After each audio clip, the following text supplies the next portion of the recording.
think that's the room for that, what everyone's just talking about right here. That is the room for collaboration from all of us to work together and bring these perspectives to the table and see what we can come up with. Because all of us are in agreement. We all want to make sure that everybody is safe and we want to uphold the Constitution.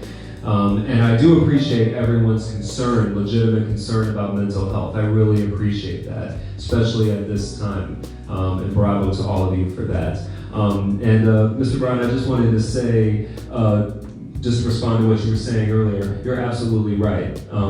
What I presented, I did negate some statistics, and I shouldn't have done that. And thank you for calling me out on that, because I should. And I just want to be clear on that front. When we're having these discussions about, the culture of masculinity and how it relates to things like gun violence and domestic violence, we have to be clear. We have to be very, very clear that we need to make space to make sure that us men can share our stories, that we can disclose that we have been victimized in some capacity. We can talk about that. We need to make sure that we have that space to free ourselves of that trauma. And I'm glad we're talking about the issue of trauma, like what you were talking about, Paris, that cycle of trauma that happens.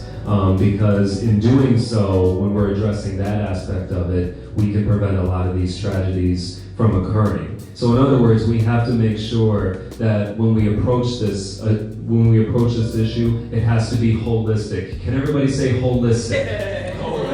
Holistic. That is what we're doing right here. That is what we're doing right here. Making sure that we address it from all perspectives and all sides of it. Because what kind of frustrates me, and I'm frustrated with both sides. I'm just going to be clear. I'm frustrated with both sides on the issue, because it's all about we got to pass more laws, or we got to do something about mental health. That is so black and white. It's not black and white. As I stated, domestic violence is an indicator. Misogyny and sexism is an indicator. We need to look at this from a holistic perspective, because in doing so, we can address it in a more comprehensive way that's more, that can lead to more results, to better results in doing so.